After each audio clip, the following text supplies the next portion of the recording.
श्लोक संख्या 1 से।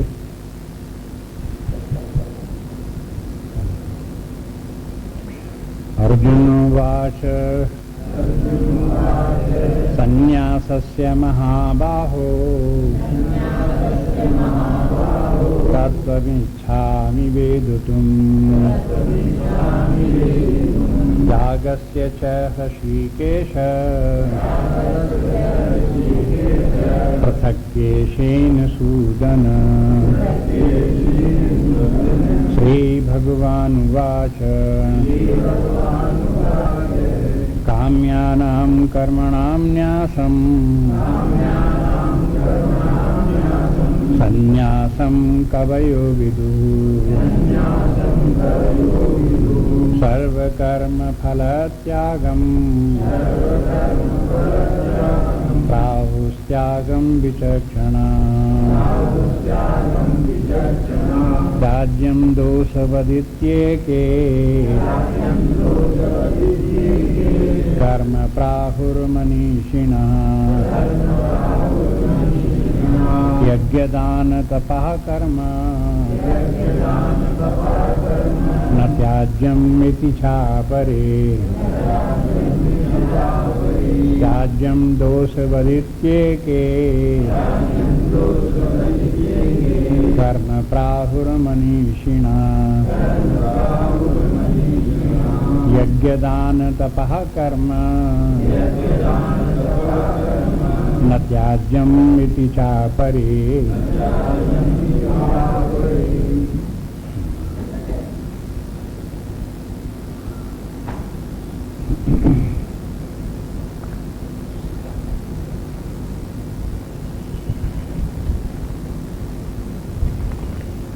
इस अध्याय में वास्तव में जो प्रारंभ किया है भगवान ने, वो निष्काम कर्मयोग की चर्चा शुरू करने के लिए अर्जुन का प्रश्न आता है। अर्जुन ने संन्यास और त्याग की बात पूछी कि दोनों में क्या अंतर है। इन दोनों का अंतर तो भगवान ने बताया, लेकिन उसके बाद आ जाते हैं विशेष रूप से त्याग पर। और त्याग का संबंध है निष्काम कर्मयोग से। ये उसकी जो परिभाषा उन्होंने दी उसी से मालूम होता है। कल भगवान ने बताया कि देखो, यदि व्यक्ति अपने कर्तव्य कर्मों को करे लेकिन कर्म फल में आसक्ति न रखे, उसके ऊपर आश्रित न रहे,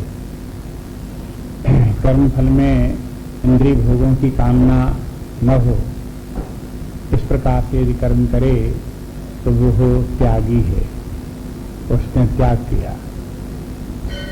यानी विषयों का त्याग करना त्याग है। निर्विषय होकर के जीवन जीने का अभ्यास करे। और बताया कि संन्यास क्या है, कि बोले कि काम्यानाम कर्मणाम न्यासम। जब काम्य कर्मों का ही त्याग कर दे तो वो संन्यास हो गया। काम्य कर्मों का त्याग के माने जो सकाम कर्म हैं उन सकाम कर्मों को करे ही नहीं। वैसे तो साधारण रूप से ऐसा लगता है कि जब व्यक्ति निष्काम भाव से कर्म करेगा तो इसके माने सकाम कर्म उसने छोड़ ही दिए। निष्काम भाव से, त्याग भाव से कर्म कर रहा है तो वो निष्काम कर्मयोगी हो गया। और वही फिर वो चूंकि अब वो निष्काम कर्म ही करता है, सकाम कर्म करता नहीं है, इसलिए निष्काम कर्मों के त्याग के कारण से वो सन्यासी भी हो गया। लेकिन एक क्रम है इसमें, इसलिए अंतर बताना पड़ता है कि पहले व्यक्ति कर्म के फल का जो आग्रह हुआ करता है, जो कि प्रायः व्यक्तियों में रहता ही है, उसकी तरफ ध्यान दे और धीरे धीरे उसको छोड़ने का अभ्यास करे। इसका नाम है त्याग। त्याग का अभ्यास करे।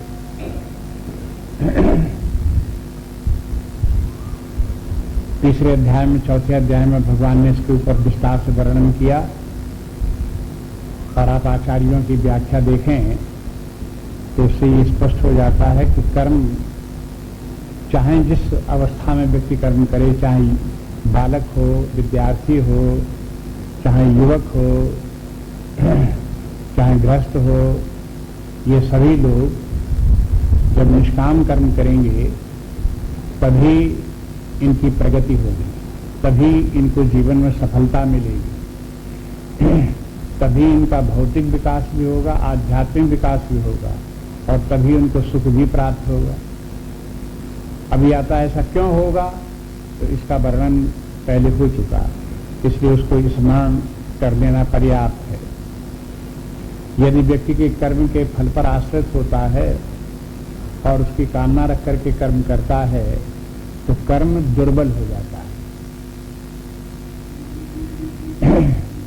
कर्म दुर्बल हो जाने के माने उसमें फल, पर्याप्त फल देने की सामर्थ्य नहीं रह जाती।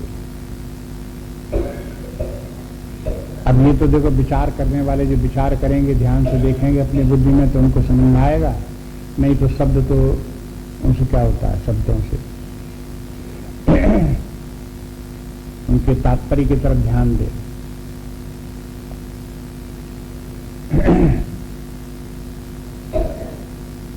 इस बात को समझने के लिए एक प्रश्न है, बताओ कि किसी वस्तु की कामना करने से व्यक्ति को जीवन में सफलता प्राप्त होती है अथवा कर्म करने से व्यक्ति को जीवन में सफलता प्राप्त होती है? मैंने बहुत साफ साफ कर दिया गया है। तो अब इतना समझना चाहिए, तो हर कोई व्यक्ति समझता है कि बैठे बैठे कामना करते रहने से कुछ मिल थोड़ा ही जाएगा, न कहीं कोई सफलता मिल जाएगी, न कहीं हम पहुंच जाएंगे।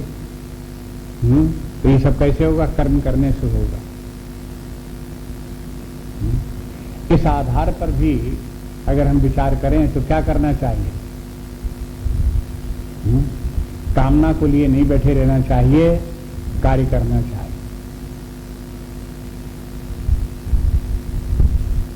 एक बात तो ये हो गई।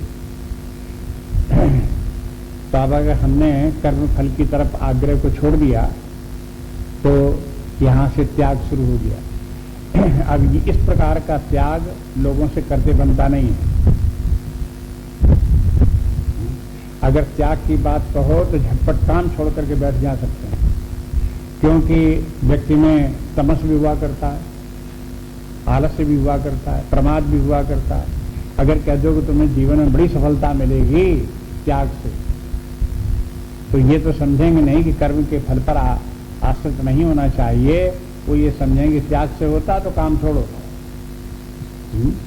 काम छोड़ करके बैठ जाओ। ये है दुर्बुद्धि के लक्षण है। शास्त्र ये बार बार समझाते हैं कि देखो, सद्बुद्धि लाओ और समझने की कोशिश करो कि कर्म करने का तरीका क्या है, सही तरीका कर्म करने का क्या है। संसार में लोग अपने स्वभाव के अनुसार और आसपास अपने जो लोगों को देखते हैं उनको देख करके व्यक्ति गलत तरीके से कार्य करता है। उसका परिणाम ये होता है कि भौतिक जीवन में वो व्यक्ति, कहीं कोई व्यक्ति आगे निकल जाता है, कोई पीछे रह जाता है, लेकिन भटकता रहता है। उसे सही रास्ता जीवन का प्राप्त नहीं होता। उसे ये पता नहीं चलता कि कामनाओं का त्याग करने से, निष्कामता आने से जीवन में किस प्रकार के व्यक्तित्व का विकास होता है और उसके परिणाम स्वरूप कौन सी महान उपलब्धियां व्यक्ति को प्राप्त होती हैं। इससे वो व्यक्ति अपरिचित बना रहता है। उसके सामने वो कभी उसका उदाहरण आते ही नहीं, कभी उस प्रकार का अनुभव उसके जीवन में होता ही नहीं। जब इस प्रकार के जीवन में अनुभव नहीं होते तो समझता है ऐसा कुछ होता ही नहीं। ये सब इस प्रकार के जो है, ये मंद बुद्धि के लक्षण है। इसे समझदारी की बात यह है कि व्यक्ति का कार्य करता रहे, लेकिन कर्म के फल में जो उनके भोग की प्रवृत्ति है उसकी तरफ ध्यान न दे, उसके ऊपर निर्भर न करे।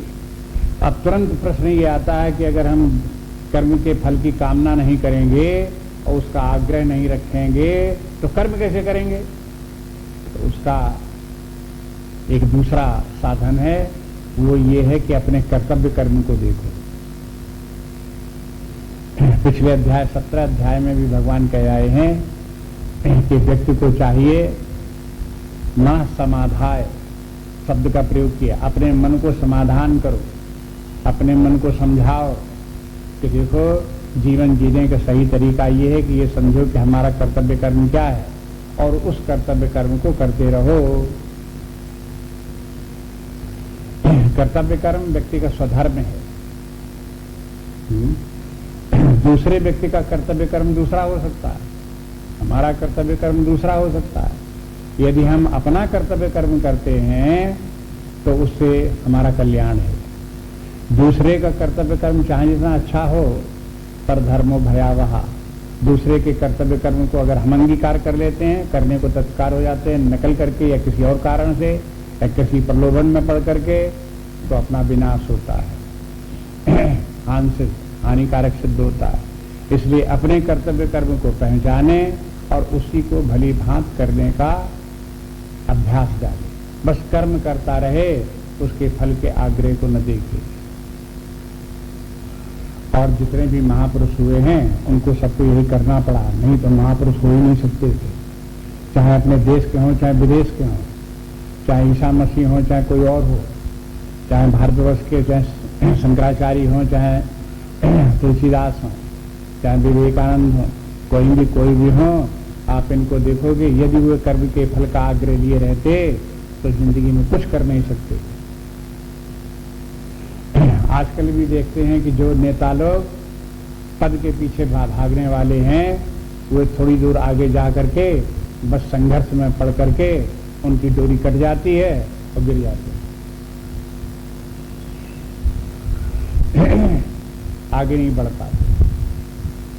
इसलिए इस बात को समझने की कोशिश करें कि कर्म के फल के कामना न रख करके उसके ऊपर बिना आश्रित हुए केवल कर्म को कर्म करें।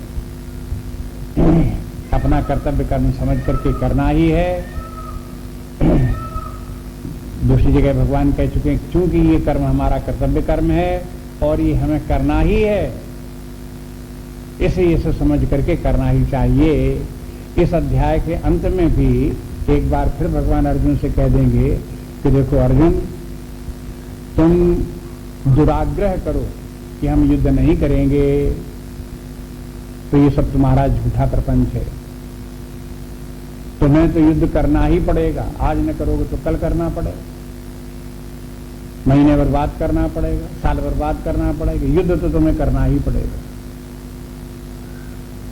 क्यों करना पड़ेगा? क्योंकि वैसा ही तुम्हारा स्वभाव, प्रकृति वैसी ही है और वही तुम्हारा स्वधर्म भी है,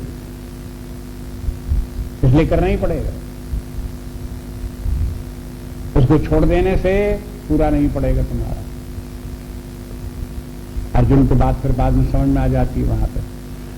इसलिए एक बात ये, जैसे लोकमान्य बाल गंगाधर तिलक कहते हैं, वो बात एक तरह से सत्य दिखाई देती है कि गीता में निष्काम कर्मियों के ऊपर भगवान ने बड़ा बल दिया। ऐसा शास्त्र कोई दूसरा नहीं है, अपने तमाम ग्रंथ हैं, लेकिन निष्काम कर्मयोग के ऊपर जितना बल देने वाला अगर कोई ग्रंथ है तो ये गीता है। भक्ति, इसमें भक्ति भी है, ज्ञान भी है, तमाम दुनिया भर की और सब अध्यात्म विद्या की बातें हैं, लेकिन ज्यादा बल निष्काम कर्मयोग के ऊपर है। शुरू में भी उसकी बात कही, अंत में भी उसकी बात कही। इसलिए निष्काम कर्मयोग को व्यक्ति को समझने का प्रयास करना चाहिए। क्या है? वही भगवान फिर समझाने की कोशिश यहाँ कर रहे हैं, उसको देखोगे क्या है।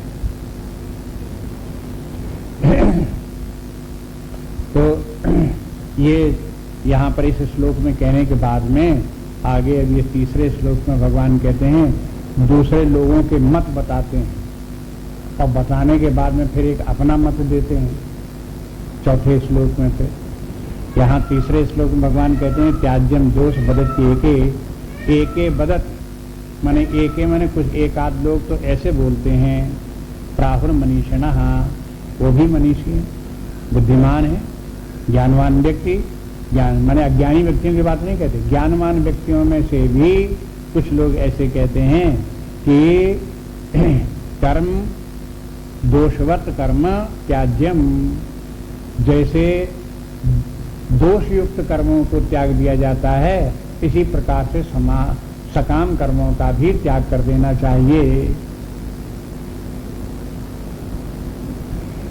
सकाम कर्म का त्याग कर देना एक बात है, और कर्म करते जाना, उसकी कामना न करना दूसरी बात है।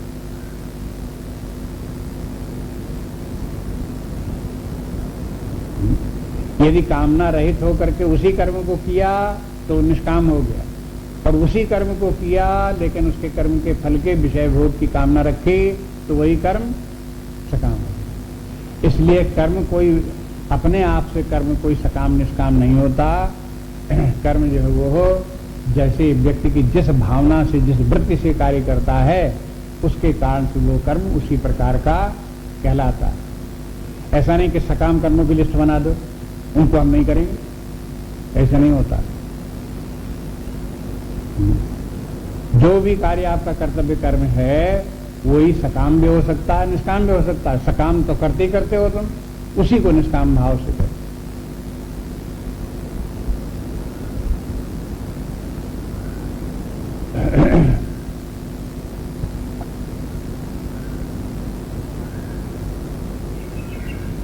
निष्काम भाव से कर्म करने के बहुत फल हैं, बहुत लाभ।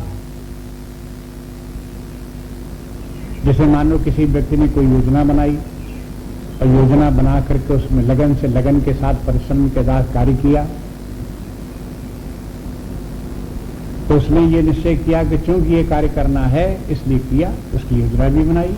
लेकिन कार्य की योजना बनाना कर्मफल की कामना नहीं है। वहां फिर समझना पड़ेगा, थोड़ी थोड़ी बातें जो है उसकी ध्यान देने की है। कार्य कैसे संपन्न किया जाएगा, किनकी सहायता जरूरत पड़ेगी, कब किया जाएगा, कैसे किया जाएगा, ये सब विचार करना, कर्म के संबंध में विचार करना चाहिए, बुद्धि लगानी चाहिए। लेकिन कर्म का जो फल प्राप्त होने वाला है उस कर्म के फल प्राप्त पर व्यक्ति को न आश्रित होना चाहिए, न उसका आग्रह होना चाहिए और न उसके लिए कामना रखनी चाहिए। जब आने वाला होगा तब आएगा। तो योजना बना करके व्यक्ति ने कार्य किया और कार्य करने के परिणाम स्वरूप ये हुआ कि वो कार्य में जो योजना बनाई थी वो योजना नहीं पूरी हुई, फेल हो गई योजना। मान लो किसी ने कोई कार्य प्रारंभ किया और करते हुए कुछ कहीं तक करके ले गया, लेकिन उसके बाद बीमार हो गया, नहीं हो पाया, छूट गया काम। तो कहेंगे लो कितनी आपने मेहनत की और कितनी परिश्रम किया और कितनी बड़ी भारी योजना ली है, घूमते हुआ कुछ नहीं। तो दूसरे लोग तो इस प्रकार की आलोचना करेंगे, संसारी लोग जो कि कर्म के फल का आग्रह रखने वाले थे वो तो इस प्रकार से बोलेंगे, लेकिन वो व्यक्ति जो कि कर्म फल का आग्रह रखने वाला नहीं है वो क्या कहेगा? हमने जितना कार्य हो सकता था कर सकते थे किया और उसका परिणाम सफलता जो कुछ भी मिला उससे हमें कोई प्रयोजन नहीं। यदि कार्य पूरा नहीं हुआ सौभाग्य, बस। तेरे कितने कर्म जीवन में सफल हो गए, ये नहीं सफल हुआ, नहीं हुआ सफल, क्या हुआ? तब भी प्रसन्न है। और अगर कर्मफल का आग्रह रख करके कर्म करेगा और कर्मफल नहीं प्राप्त होगा तो उसके मन के ऊपर क्या प्रभाव पड़ेगा? हाय नहीं हुआ रोने लगे, उसने ऐसा कर दिया, उसने कर दिया, ये बिगाड़ दिया, वो बिगाड़ दिया, 50 शिकायतें करेगा और अपने आप भी रोएगा धोएगा और हाय किलकिल करेगा, अशांति कर लेगा।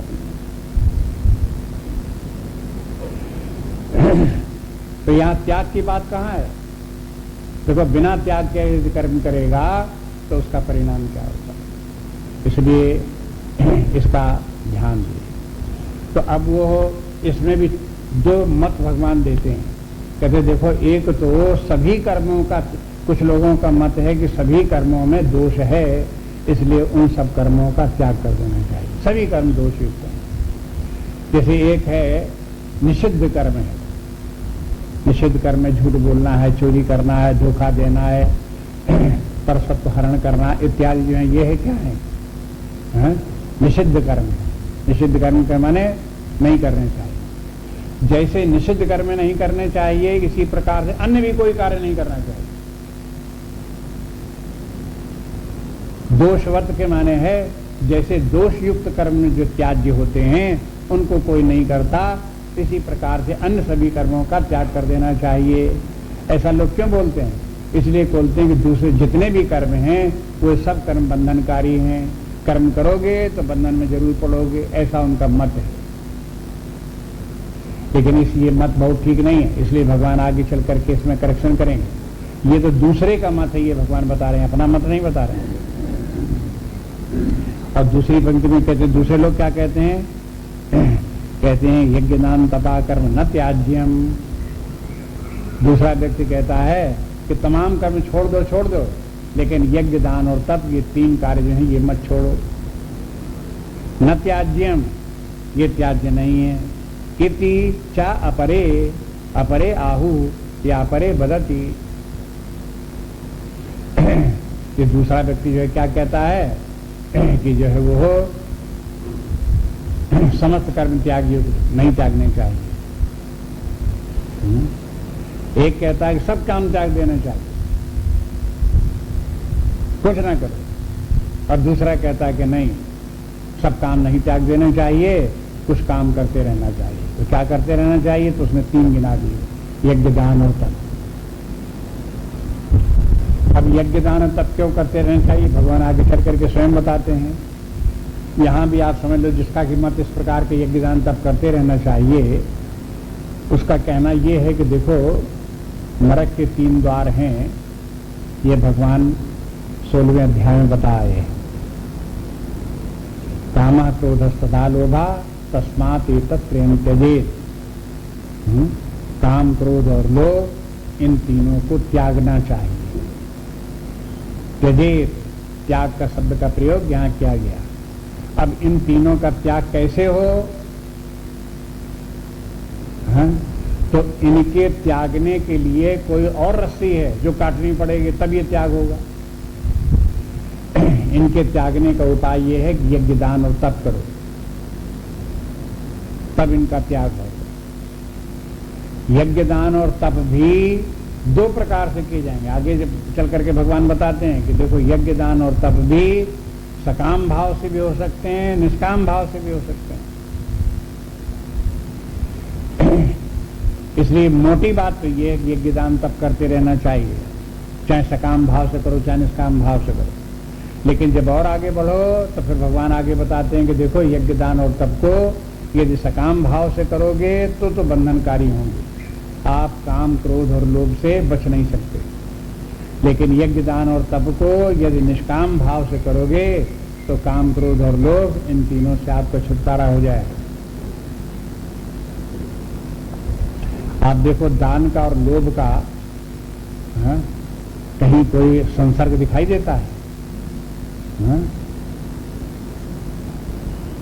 जो लोभी होगा वो दान नहीं करेगा, दान करने को तैयार है तो बिना लोभ छोड़े कैसे दान होगा।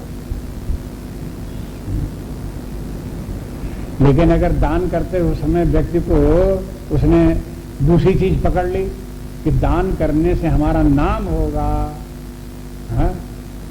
तो दान तो उसने किया लेकिन नाम उसको बांधे रखेगा,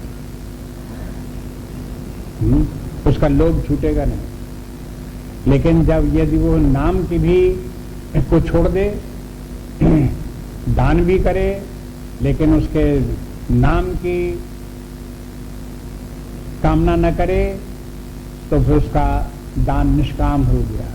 अब जब निष्काम दान हो गया तो उसका फल क्या होगा, तब उसके अंदर जो है वो हो लोभ घटेगा, धीरे धीरे लोभ घटेगा। जैसे जैसे दान की प्रवृत्ति बढ़ती जाएगी वैसे वैसे लोभ घटता जाएगा। व्यक्ति जितना ही संग्रह करके अपने पास रखे, लोभ का लक्षण और दरिद्रता का सूचक है और अज्ञान का सूचक है।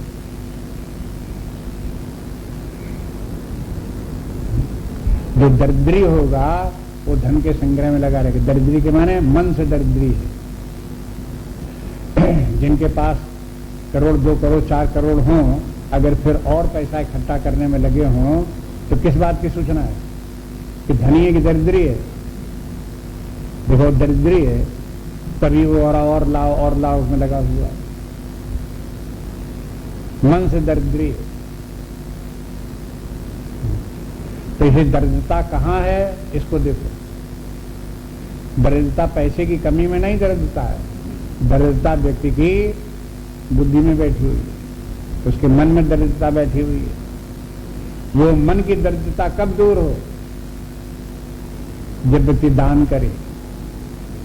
देने वाला व्यक्ति धनी है और लेने वाला व्यक्ति निर्धन है। चाहे जितना पैसा हो लेकिन ले रहा है, इसके माने निर्धन है, दरिद्री है। दे रहा है, चाहे जितना गरीब हो लेकिन दे रहा है, इसके माने धनी है, उदार है।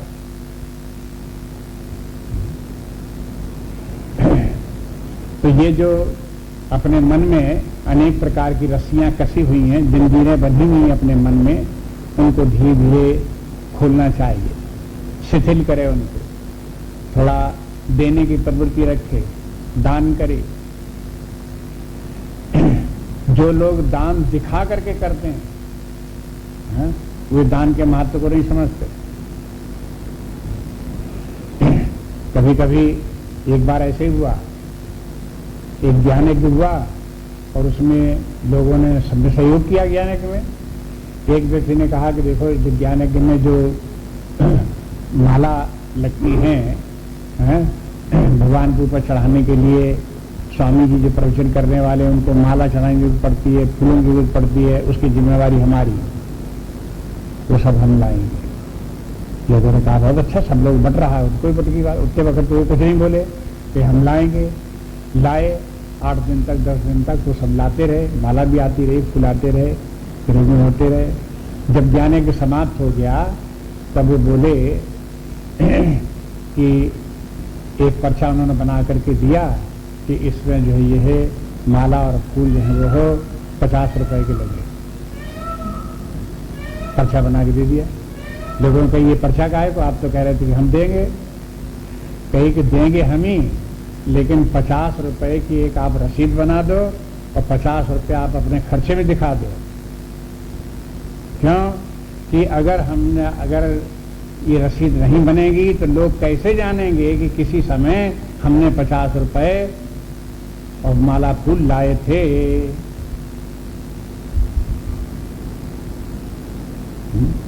तो दृष्टि कहाँ है उनकी कि लोग जाने कि हम 50 रुपए के फूल माला लाए।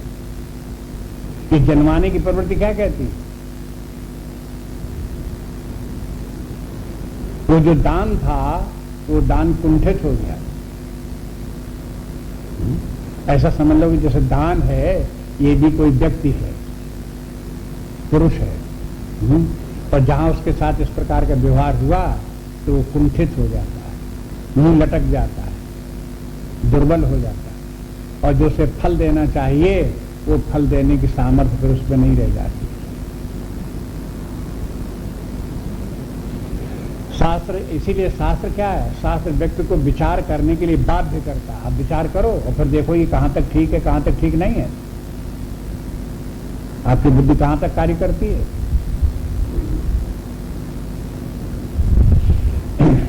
अब ये जो लोग ये कहते हैं कि यज्ञदान तप अवश्य करना चाहिए, वो ऐसा क्यों कहते हैं? अब इसको लेकर के आगे विचार करते हैं। अगला श्लोक देखिए। निश्चयं शृणुमे तत्र त्यागे भरत सत्तम त्यागो हि पुरुष व्याघ्र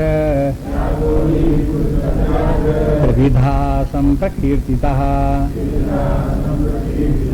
निश्चयं शृणुमे तत्र त्यागे भरत सत्तम त्यागो हि पुरुष व्याघ्र पुरुष त्रिविधा संप्रकीर्तिता। अब भगवान कहते देखो ये तो बातें हमने तुम्हें बता दी अन्य लोगों की, अब हम अपनी बात बताते हैं। निश्चयं सुनो मे तत्र, इस विषय में मेरा निश्चय सुनो। इसके माने भगवान इन दोनों बातों से अलग हट करके कुछ और बताने जा रहे हैं। इसमें तो बात यही है कि अब निश्चय, हमारा निश्चय क्या है? किसके बारे में निश्चय? कि त्यागी। हे भरत सत्तम, त्याग के विषय में जो मेरा मत है वो मैं तुमको बताता हूं। तो क्या मत है आपका? तो बताने लगे, भगवान कहने लगे त्याग 3 प्रकार का है। त्यागो ही पुरुषव्याघ्य त्रिविधा संप्रकीर्तिता। त्याग को समझने के लिए त्याग को पहले 3 प्रकार के बना लो। 3 प्रकार के माने क्या? वही सात्विक राजस तामस है। कोई त्याग भी सात्विक राजस तामस 3 प्रकार का है। इसको समझो तब तुम्हारी समझ में आएगा त्याग किसे कहते हैं और सही त्याग क्या है। तामस त्याग भी होता है लेकिन वो त्याग थोड़े ही है। राजस त्याग भी होता है, वो भी त्याग नहीं। जब सात्विक त्याग हो तो त्याग है और वो सही त्याग है। इसलिए सही प्रकार के त्याग का तात्पर्य है सात्विक त्याग। तो इसके माने त्याग करने को तो त्याग बहुत लोग करते हैं, कई प्रकार के त्याग हो जाते हैं। कोई ऐसे होते हैं कपड़ों का त्याग कर देते हैं, बिना कपड़े के रहते हैं, नंगे उघारे रहते हैं। कोई त्याग कर देते हैं, खाने में कहीं किसी वस्तु का त्याग कर देते हैं, एक ही बार खाते हैं, एक बार खाने का त्याग कर देते हैं। तो त्याग तो व्यक्ति तरह तरह से त्याग करता ही रहता है। कहीं कोई कुछ कर रहा है त्याग, कहीं कोई कुछ त्याग कर रहा है। लेकिन अब यह है जो त्याग कर रहा है वो त्याग है कि नहीं है, और त्याग का जो फल होना चाहिए वो त्याग से मिलेगा कि नहीं मिलेगा, ये निर्भर करता है सात्विक राजस त्याग, उसके ऊपर निर्भर करेगा। इसलिए अब आगे देखो, भगवान ये तो इसमें बता दिया कि हम आगे बताने जा रहे हैं 3 प्रकार का त्याग है, उससे समझ में आ जाएगा त्याग क्या है। यज्ञ दान तपः कर्म न त्याज्यम कार्यमेव तत्। यज्ञो दानं तपस्यैव पावनानि मनीषिणाम्। यज्ञ दान तपः कर्म न त्याज्यम कार्यमेव तत्। यज्ञो दानं तपस्यैव पावनानि मनीषिणाम्। इस श्लोक में कहते हैं कि देखो यज्ञ दान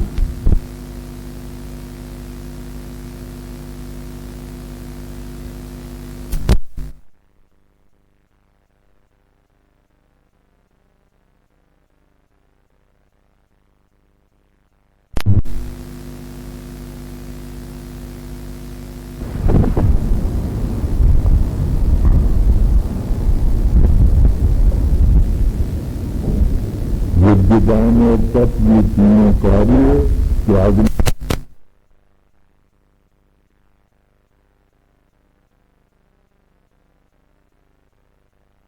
नहीं चाहिए, बल्कि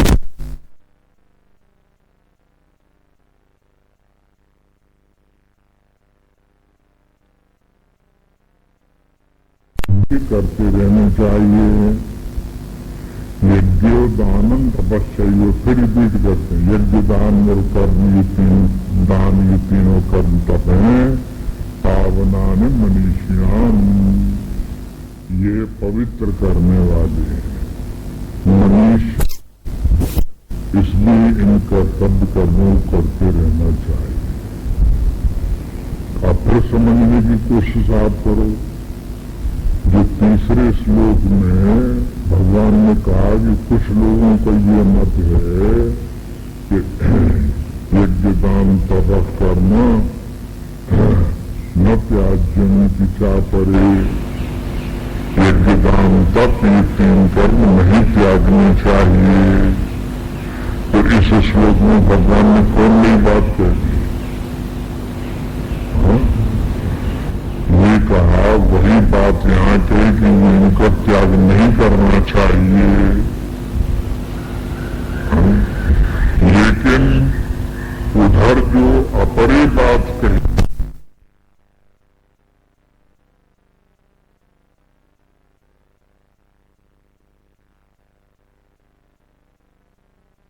बात कही थी भगवान ने, इसके माने भगवान उसकी बात से एग्री नहीं करते हैं। जो भगवान कहने जा रहे हैं उसकी बात में भगवान की बात में कुछ अंतर है। दूसरे लोग तो ये कहते हैं यज्ञ दान और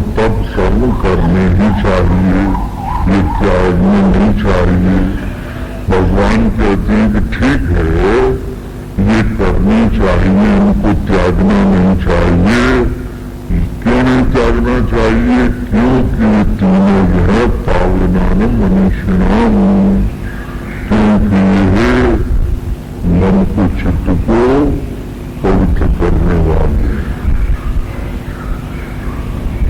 अंतःकरण शुद्ध करने वाले, इसलिए उनको करते रहना चाहिए।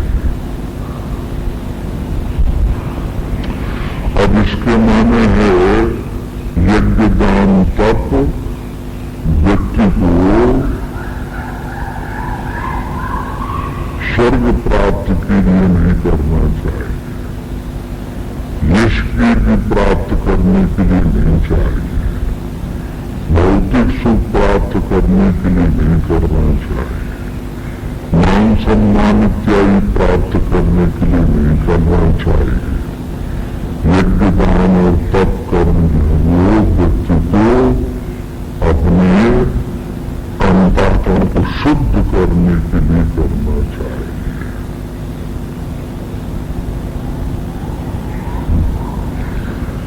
कोई व्यक्ति हवन करता है, अग्नि जलाई, उसमें आहुतियां देता है,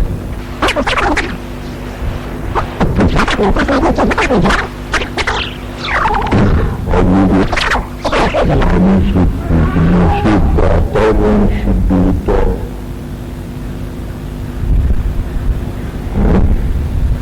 वातावरण शुद्ध होगा तो उससे व्यक्ति का निरोग रहेगा।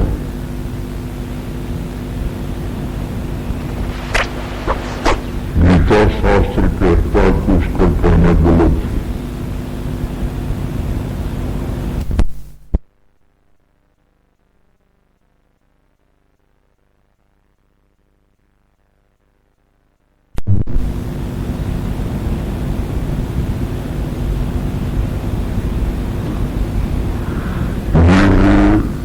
जड़ बुद्धि की बातें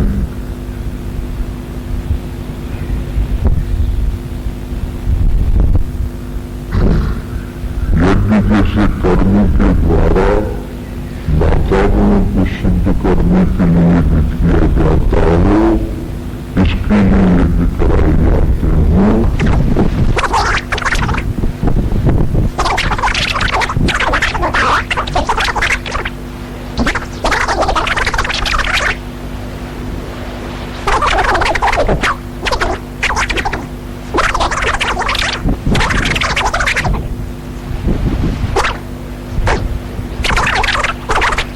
Yeah.